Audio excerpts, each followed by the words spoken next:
Welcome, everyone. For those of you who don't know me, my name is Marc-André Pigeon, or Marc-André Pigeon, and I am the director of the Canadian Centre for the Study of Co-operatives. I want to begin by acknowledging that I'm coming to you today from this Treaty 6 land, our territory. This is the land of the Cree, the Saulteaux, Dene, Dakota, Lakota, and Dakota, and it has been for millennia. It's also the traditional homeland of the Métis. I am grateful for this opportunity to work on this land, share in its bounty, and reflect on its beauty, and to reaffirm our commitment to the shared, necessary, and important work of reconciliation, both in universities and the cooperative sector. I just want to say a couple words more on this. We have the good fortune of working with someone here who's at the Johnson Swam Graduate School of Public Policy, who's a bit of a liaison with the Indigenous communities. And the other day, she left a whole bunch of books out on a table, and it was like, take these books, they're free. And I took three, and I'm reading one of them. It's about the history of Western Canada from an Indigenous perspective through the lens of epidemics. And I think this is something that is just sitting very much in my mind presently lately. How much this landscape that we all sit on has been transformed. Um, by colonialism, but also by the diseases that have kind of ravaged the populations here historically. So I'm just sharing that as a reflection because it's very much present in my mind. With that sort of depressing note, I want to change the gear here and be very upbeat because I'm really happy to welcome our speaker today, Nathalie Villemure. And Nathalie is the executive director of the Réseau d'investissement social du Québec. For those of you who don't speak French, I will just call it RISQ, like the game, except with a Q, not a K. So RISQ, for those of you who are not familiar, is an organization dedicated to growing social enterprises in Quebec through offering accessible financial tools that are adapted and tailored to each social enterprise in their phases of development.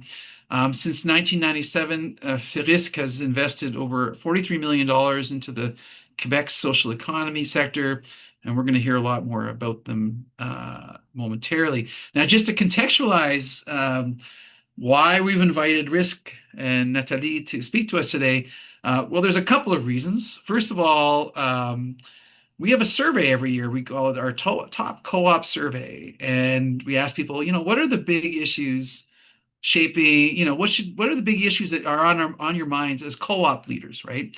And awareness of the co-op model is always number one. It's like, well, people don't know what our model is. But number two or number three is always access to funding, financing. So this talk today is kind of lands in that pocket. It's meant to kind of help us think about that question. But also, I guess the second reason that I thought, well, we should get these folks from RISQ here is because and maybe it's a bit of caricature, and Natalie and I were talking about this briefly a moment ago, but there is this perception, and not entirely incorrect, I think, that Quebec has got its act together a little bit better than most places on this financing question, or at least their options are greater there. And we just want to hear a little bit about what that looks like. I know in my classes, and there's a general thread in the literature that Quebec's one of these places in the global economy that's getting at least some of this stuff right. So that's another part of the story. And then, of course, finally, my center, we've been really intentional about building relationships with Quebec-based co-op researchers. And so this fits nicely with that. So I'm going to, before we turn over things to Nathalie, not our Natalie, but Nathalie from RISQ, just a short word on the co-op conversations series. After the talk, we'll have a short conversation. And Natalie asked me if there are people here who are from other kind of organizations that fund co-ops. We'll get you, maybe just turn your mic on after her talk and just say a couple words about your organization. Happy to do that. Nathalie and I might have a little bit of a back and forth. We'll see. I always play it by ear. Then we'll do a little breakout. We're going to ask you to think about a question that Nathalie is seated with us. We'll share that with you in a minute. And then we'll regroup and we'll have a collective conversation, and then we'll wrap up by 1 o'clock. Now, lastly, if anyone is having any technical difficulties, you can email Stan Yu, or you can message, Stan Yu. You can email him as well. Stan, if you can wave to folks, I'm going to trust that you're doing that because I'm looking at my notes Hi, here. everyone. Thank you, Stan. And then also to note is we're going to record this session. We're going to share the link with everyone who's registered, and you'll be able to watch it at your leisure later on.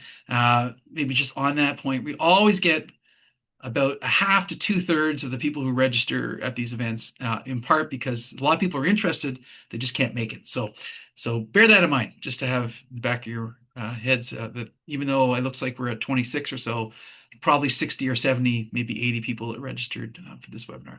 Okay, so I'm going to pass things over to Nathalie. Nathalie, over to you. Thank you, Marc-André. So I would like to thank the Canadian Centre for Study of Co-operative to invite RISQ. So it's a pleasure to meet you all. Stan will be sharing my presentation, so I will ask him to turn the page when I talk. And the question will be taken at the end. So that was the name that was provided to us for the presentation. So I will explain how it happened in Quebec. So maybe you can turn the page. So nowadays, the social economy in Quebec is 11,000 enterprise, 248,000 workers, and $53.6 billion in revenue. The co-op sector within the social economy is 2,420 non-financial co-op and 210 financial co-op that offer financing. But it's 21.3% that are co-op as number of enterprise, but 43.8% that are of the revenue that come from co-op. So we see the big difference there. There were a law adopted in 2013 in Quebec to say what social economy is or is not. And there were two main speakers with the co-op, with the government, that are Conseil québécois de la coopération et de la mutualité. That is the organization that manages co-op sector, or is talking to the co-op sector, and it exists since 85 years. And the Chantier de l'économie sociale is the other one, and exists since 1996. So Stan, you can turn the page. So from idea to action, the Chantier was created in 96. In 96, there were a context where there were not a lot of jobs. So it was art, the economic context was art then. And so there were a big meeting with the government and the social economy actor and the unions. And they create the Chantier de l'économie sociale. And the first thing they realized is that they were missing financial tools. So having a financial tools mean for social economy businesses that we define as nonprofit and co-op, that, for example, we don't take any personal guarantees, meaning that we make sure that the democratic organization is well respected. For example, if you take a personal guarantee, like Denise is there, I asked Denise to say, I'm going to guarantee the loan for 20,000, and then she's the president of the board. Maybe our word will have more power than the word of others in the board. So those technicalities that are very important were introduced in RISQ from the beginning. And 50% of the amount of the capitalization came from government. So we had a strong government help since the beginning of RISQ in a social economic development context. In 2006, the trust, Chantier de l'économie sociale Trust, was created because we had a problem for cash down when we want to buy commercial building as social economy businesses. So the chantier is giving patient capital, meaning that you only pay interest for 15 years. And it's the cash down when you buy real estate in social economy context. So we are not thinking like usual lenders. We are taking a position that are less than after the banks, and we work in with complementarity with other members of the ecosystem. At RISQ, we have the expertise, so we analyze all the requests from the social economy businesses. So Stan?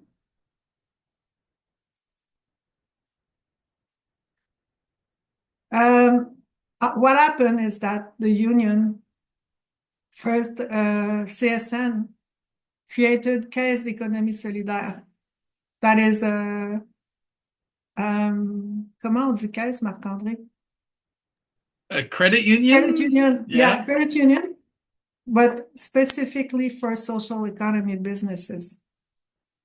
So solidarity finance, it means specifically for social economy businesses. So in 1971, CAS was created. And in 1983, the two unions in 1995 for Fonds d'Action, they create some specific funds.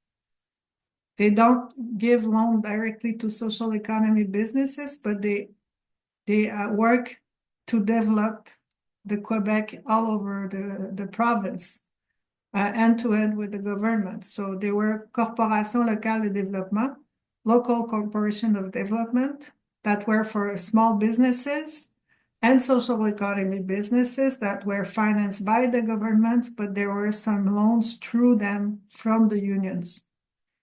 So that created an ecosystem slowly of how to work together. Investissement Québec in 1998 created a specific department for social economy.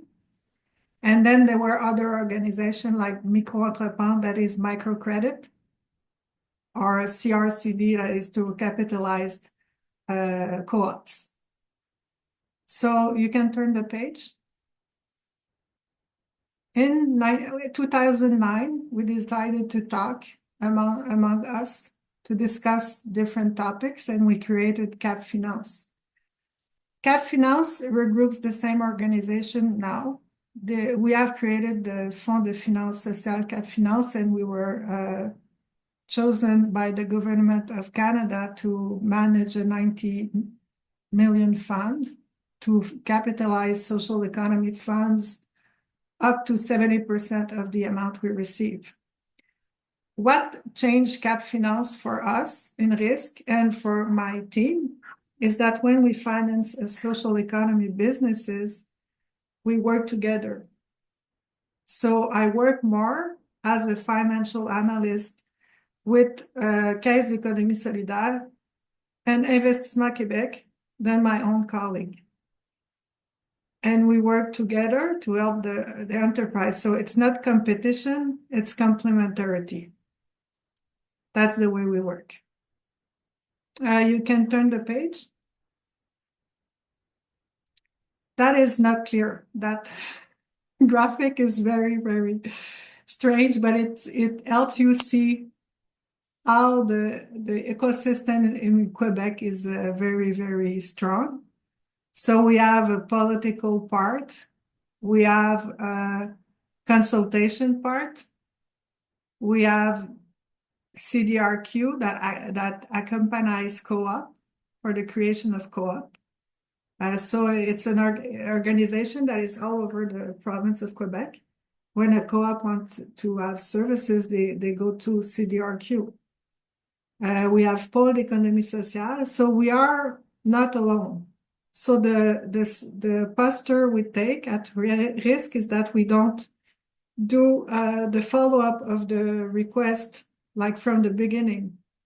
The accompaniment is made by the first line organization. We only do the financing. So it's because we have resources and there is a structuration of the network. Every 5 years, we have a Plan d'Action Gouvernemental en Économie Sociale. It's a governmental action plan in social economy that provide resources to all those organizations. So, Stan? So within the years, and at the end, I would like you to tell me if you see that there's missing a financial product, tell me. But that's what we have so far. And I'm asking you that because we are in a strategic planning now. So we have a technical assistant loan that is up to $10,000. It's to finance a consultant that wants to help you on a specific topic to launch the co-op. Then we have a pre-startup loan that helps to finance human resources before to launch a co-op. That helps a lot when you have a real estate project. Like, for example, the co-op we do a lot in Quebec is like a solidarity co-op that regroups like 5 organizations, and they want to buy something together or make the construction, and they want to have someone to manage the project from -3 years to day one. Then we start with the launch of the project, so implementation. So we can have a capitalization loan. That is the first risk loan. It's up to $50,000. We don't take any guarantees, but I will tell you how we analyze those type of loan after. We also have a loan, it's to finance innovation. So it's to finance the enterprise that have a very big potential in growing. It's up to $250,000. And we have l'Ampli, that is what we do is that nonprofit can launch some obligations communautaires and Marc-André obligation. And co-ops. Some sort of obligation debt kind of instrument, it sounds like, Yeah. Nathalie. Yeah. And the part privilégiée in co-ops. Preferred share kind of instrument. Preferred share. Yeah. And what we do is that we lend money from the same amount. It is to help co-ops to demonstrate their acceptability in communities often. So that's the offer we have now.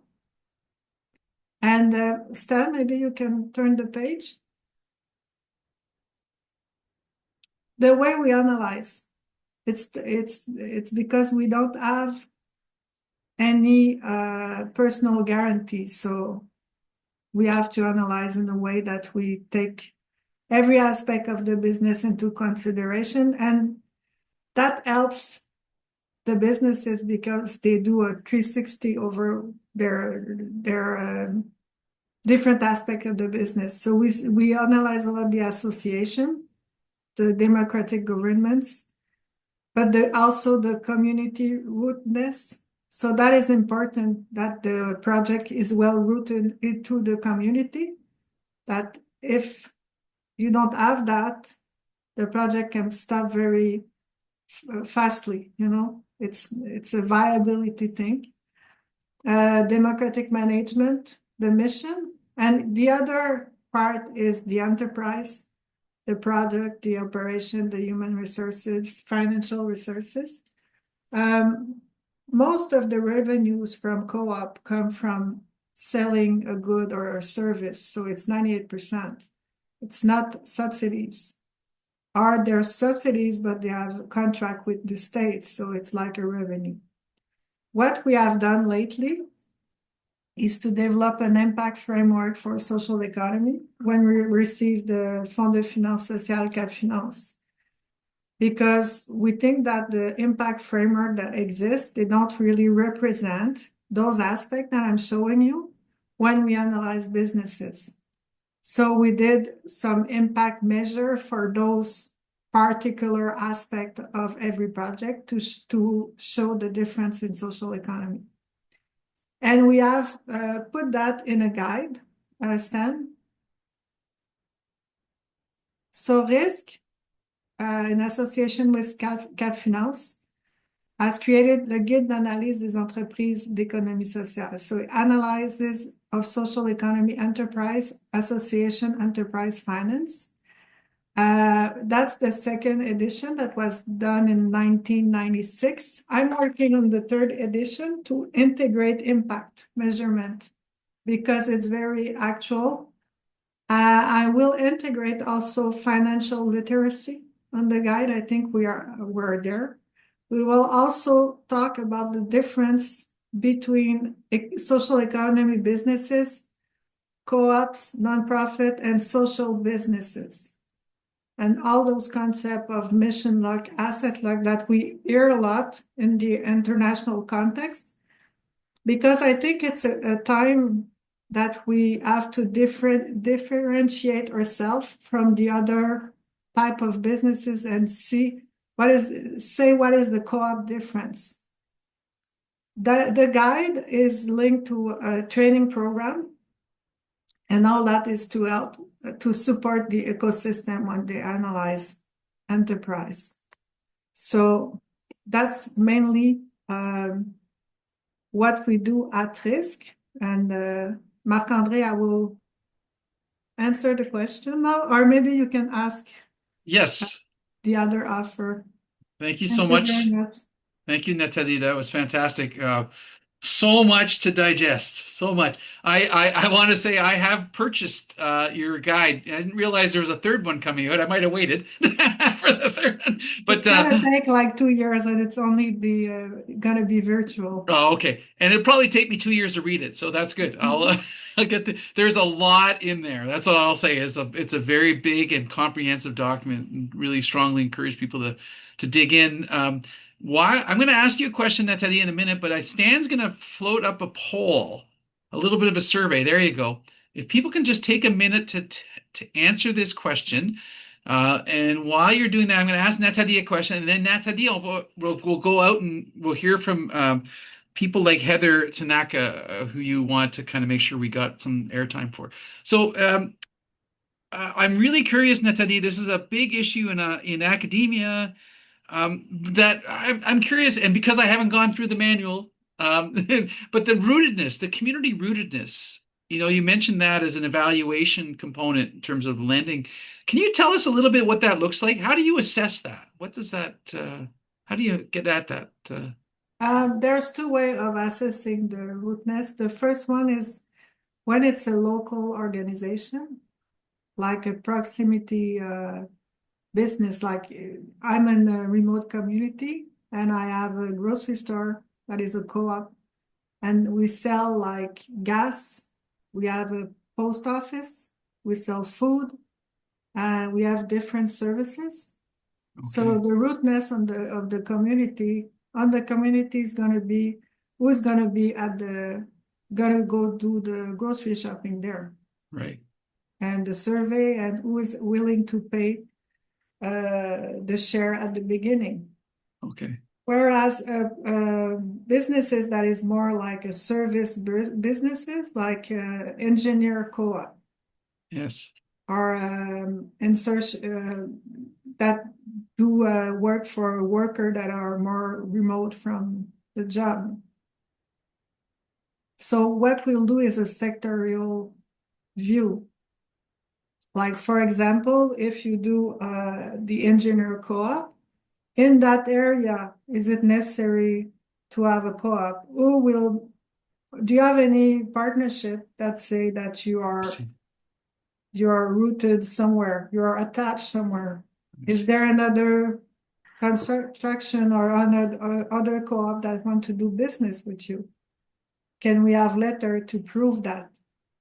So that the risk is that they will change the model very fast, and we will lose like an asset. So to see why it is important to community. I see. That's fascinating. I love that. It's almost like I'm thinking from the underwriting process. If you were a conventional lender, sorry, could that be integrated into the underwriting process for a loan or Mm. whatever? Okay, so Nathalie, we have the survey completed, and we have three people who are in the financing a co-op's business. Two of them are from outside of Quebec. Maybe we'll start there, and then we'll go to the third person. So I think, and I believe you said, Nathalie, that Heather Tanaka was one of the people, right? Yeah, Heather Tanaka is If I there. can call on you, Heather, to say a couple words just about your Yeah, organization and what you do. thank you so much for having me. You'll see in my background here, it says new market funds, but Right. one of the funds that we manage as a firm is called the Canadian Cooperative Investment Fund. And so that is a fund that is dedicated to supporting co-ops. So we provide flexible patient capital, much like Nathalie does at RISQ. And we support co-ops all across the country, mainly for things like capital gaps related to receiving grant funding. A lot of times it is for some pre-development funding in relation to acquiring or developing affordable housing in communities. It can be for operating expenses. And we've got, yeah, a very kind of like strong and steady pipeline, but are always looking to partner with others in the co-op sector that have good relationships with co-ops. We do have the ability to do debt. Most of our loans are in the form of debt, but we do have the ability to do quasi equity or equity if the right circumstance allows. And our check sizes can go up to 1.25 million. And much the same as Nathalie, we're very comfortable working with senior lenders in terms of taking secondary security positions and GSAs and second mortgages as well. The whole point is we want to move the co-op sector forward in Canada and support co-ops when we do experience these capital gaps. So please, anybody who has any co-ops in mind that are looking for financing, feel free to contact me. I'm going to put the website in the chat right now. So if anyone has questions, we've got lots of information there, but I would also welcome you to just contact me directly. So I'll put my email here in the chat as well. Great. Thank you, Heather. Fantastic. Now, there was somebody else from outside of Quebec who was engaged in the co-op financing space. I'll just give you there. If you want to volunteer to say a couple words, I'd welcome that. We'll give you a few seconds to make your mind up. Hi, that was me. Oh, hi, Derek. Okay, go ahead. So yeah, I'm Derek Iberson. I probably inadvertently put myself on the spot because I didn't think there would be so few, but maybe those who are in the co-op sector here aren't. Maybe I'm in the narrow minority that are specifically from a credit union space. I'm the board chair for a credit union in Oshawa, Ontario, Oh, yeah. and I mean I had to say yes because it wasn't untrue. We do have member financial as a member driven financial institution. There are probably a handful of co-ops amongst our what we would classify as our commercial members.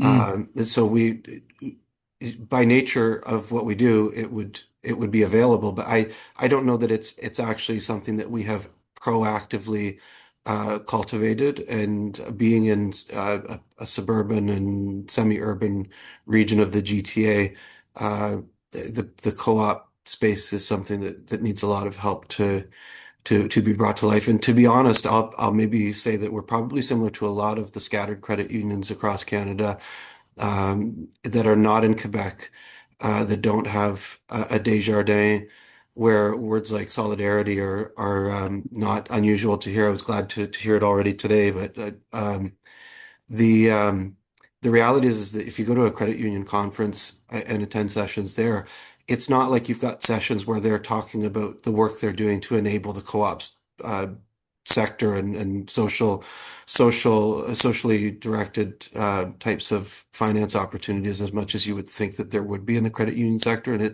it's something that drives me absolutely crazy. So.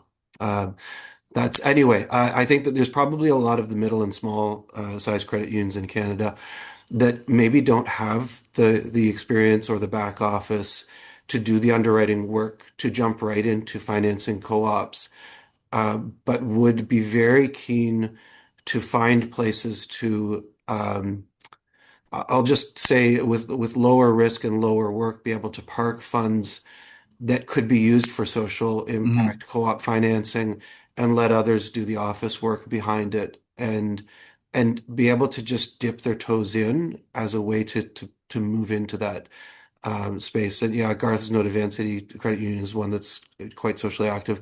The bigger ones have maybe the ability to do some of that work. I mean, they spun off the Van City Community Investment Bank a bunch of years back. But I think there's social alignment potential there. It's untapped. Right. No, fair enough, Derek. I worked for the Canadian Credit Union Association, or CCC, back in the day, and this was an issue that would pop up every now and then and disappear very quickly because there was no seeming appetite for it in the credit union sector, Appetite, but unfortunately. we're so pulled. So between fintech, regulatory, Yeah, yeah. increasing regulatory burden, we're being pulled in so many different directions that it's hard for us to say, let's just pause on all of that noise and just work on this. I would love to be able to find ways to do that. No, that's great. Just to build on that, and I don't want to steal Nathalie's thunder here because we just released a study on the future of smaller credit unions yesterday on our website. If anyone wants to check that out, there's actually a couple there. Something that's near and dear to my heart. We had somebody, so thank you, Derek. Really great contribution. I should say in our top co-op survey, we typically get comments from people responding and saying, I approached my credit union, but they were not helpful. Basically, there's that matter. We keep hearing that over and over again. Even when I was with the credit union system, we would hear that. So there's work to be done. Okay, we have one other person who declared themselves in this space, du Québec, Nets Québec. I don't know if you're a francophone or not, but and if you feel comfortable speaking, please, I'll give you a few seconds to unmute yourself, but we can hear from you as well.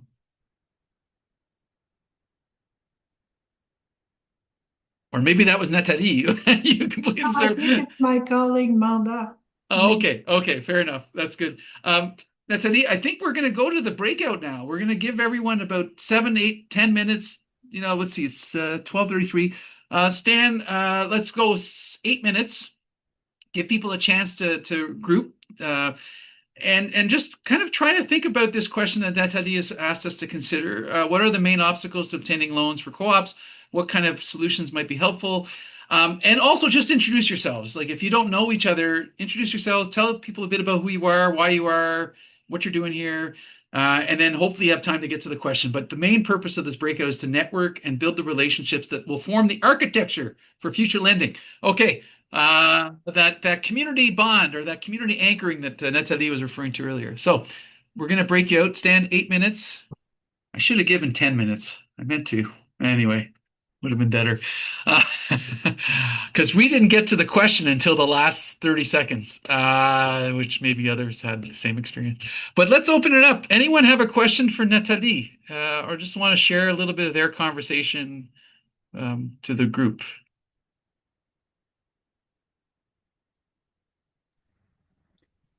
Denise, I see your hand up. Yeah, my hand's up. Remy was asking a question, which I'm really excited to hear what it is. So I'm just wondering if Remy would Okay, share sure. with that because we didn't get to it either.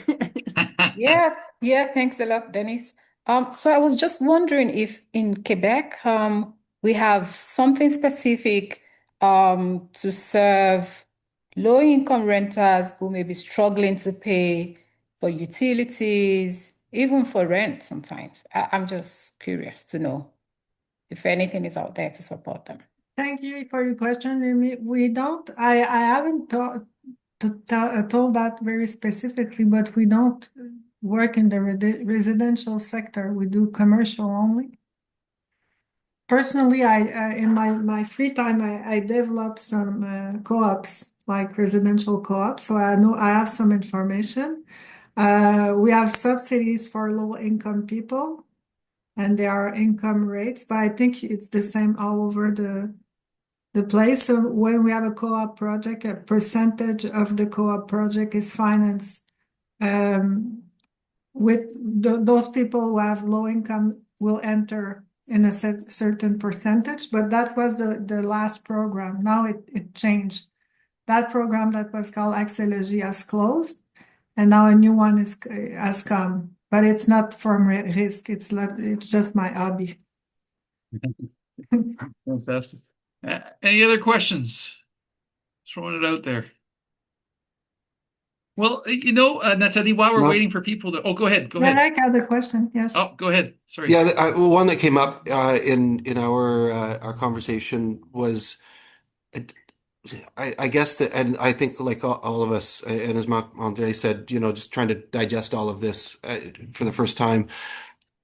Would you say that risk? I'm going to have to use the word twice now in the sense, but risk is.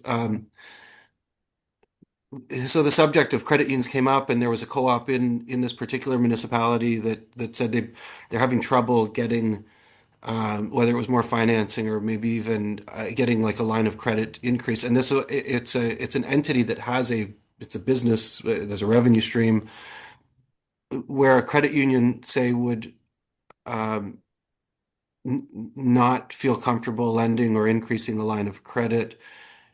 Does risk have a higher risk appetite or ability to take on risk that conventional lenders, including credit unions, maybe just don't typically Yes, find themselves interested?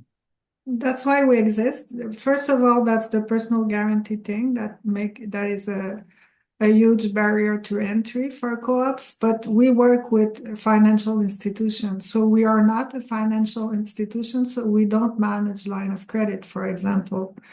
If a co-op is riskier than another one for the bank, that could be Caisse d'Économie Solidaire, we could do a loan guarantee on the line of credit. Got it. Okay. But we take more risk than regular institution, but we are not taking too much risk because we have to survive as an institution. So that's why we do the commercial analysis and the viability analysis. For the capitalization fund, since 1997, we generated 1 million in surplus. So it's not a lot to pay the operational cost, but we are profitable in a way. With the loss we make and the interest rate we charge, we're able to generate $1 million. And the interest rate is about 8%. We pulled also the interest rate to not charge too much to new businesses, Thank you. Thank you, Derek. Thank you, Nathalie. Nathalie, I have a bit of a hot pursuit follow-up question. One issue that we've seen historically is, co-ops, credit unions that pay out patronage, they pay it out in equity, right? So they don't, not cash, but equity in the business. And I'm just and we've heard that lenders are reluctant to lend against that kind of equity. How do you think about that question? And does it come up, where co-op is building up its equity base, but a part of that is allocated equity. It's money that ultimately is owed back to the member. How do you think about that? And where does that work into your lending or your risk taking, I guess? We don't work a lot with that because what we ask in the loan contract is that if they pay back that equity part, they have to ask us before as lender. But I know that there is some issue for big co-ops in the Quebec world because they consider preferred share as debt and not equity, and that increased the interest rate. So it's not fair. So I think that's a big problem. We encourage that type of equity with ampli because we match it with a loan. Okay. Yeah, it's very interesting because it's a kind of form of patient capital in a way, if you think about it the right way, for the members who receive that equity, and yet it doesn't get recognized for the most part, and from the lender's perspective. That was the big issue with the wheat pools in In the Western guide, Canada. we make a reclassification of the type of debt. Like in equity, we have a term that we call quasi-equity. Okay. And it's not like risk, it's no non-guarantee loan, so we call it quasi-equity. Yes. Okay, very interesting. Any other questions? Because I have a bunch, but I want to make sure others get their opportunity to ask. Go ahead, Denise. You're muted too. Yeah. Yeah, there we go. Nathalie and I are going to meet next week. We have lots of things to talk about, but I have one question that I shared with her, which is in terms of the Anglophone side of all of this. Mm, It's a bit difficult still to get startup funding, right? So I'm right. on new land trusts here in southwestern Ontario. And there's a lot of people who have a lot of co-op experience, both from the development and management. But just to get the initial organizational startup is really a challenge, you know. And I mean, the first step is to obviously try to reach out to our credit unions in around this area, which would be great. Where I'm based in southwestern Ontario. And then there's very few areas in terms like the cooperatives have the co-op development fund, and the land trust is set up as a co-op. So that might be a possibility, but it just, I'm sure lots of other people feel like that. I haven't been in that situation to be able, you know, not to be able to get funding so quickly. To just those initial seed capital to, like, we did a business plan, which is great, but we're all working, you know, we're all working. So it's hard to put this on this, you know, on the side of our desk to really review the business plan. And it would be great to have a third party to look at that. So if anybody else has any ideas in around that, it'd be great to hear them. Thanks. Oh, thanks. Thank you, Denise. I'll open it up, and Nathalie, you may have something to say out the gate. I don't know. If you want to launch a fund, there's a two wholesaler in the rest of Canada that is called Boan and Rally Assets. So you can look on those organizations if they have fund available for create a fund for co-ops. Okay. So, you know, I'm familiar with CCIF because I was one of the original founders of it. But it's great now that there's an openness to help out in terms of startups, which is good because it took a while for that to happen. Which, you know, I think I don't know how long, maybe 10 years, but still that would not necessarily be a space that would help out in terms of the business planning that needs to be done. And when we used to have the co-op development initiative, there was different provincial associations that did, you know, $5 to $10 to $15 to $20,000 to do that initial work, which is in terms of working with groups, it takes a lot of effort to crystallize our ideas in terms of Sure. making it happen. Yeah. Denise, if you were in Western Canada, I might direct you to Cooperatives First. They do have some seed money and, of course, advice along the way. So, but you're outside the boundaries. And that's wonderful, and that's really great. And Yeah. they're focusing on Western Canada, which Yeah. is great. They do have how they're being funded is by a co-op, which is fantastic. Yeah. And that's what we need more of. But Right. that's not necessarily the situation across No, for the sure. country, right? Yeah. Yeah. Um, I mean, go Denise, ahead, sir. Go ahead, Heather. Yeah. yeah, I'm just trying to quickly look it up on my email, but have you connected with cooperators to see if they have, I know they actually have a program, okay. And what was the response? Sorry, we are going to put we're going to put a grant request in, which we're just Okay. starting to work on this week. But so Okay. that's really one of and thank you for sharing that. But you know, they get a lot. I think they had somewhere around 650 applications last year. And was on the board and actually did the application for Co-op Zone, and we were successful to Okay. develop the website. But yeah, I don't know how we could increase that. How could we be able to get that? Because what I really, really appreciate about Nathalie, what you shared is the social finance ladder and how you work in collaboration, which is fantastic. I love that. And I really love the focusing on the community. And I think that it's great. Great work. Thank you. If you had some francophones, well, you're a francophone, Denise, but if it was more francophone, the Conseil d'Ontario there, they seem to have some buckaroos kicking around. Conseil de la Coopération d'Ontario, but I suspect that's not quite relevant in your case. I'm curious, Nathalie. There is this in Alberta, especially. I see some of this happening.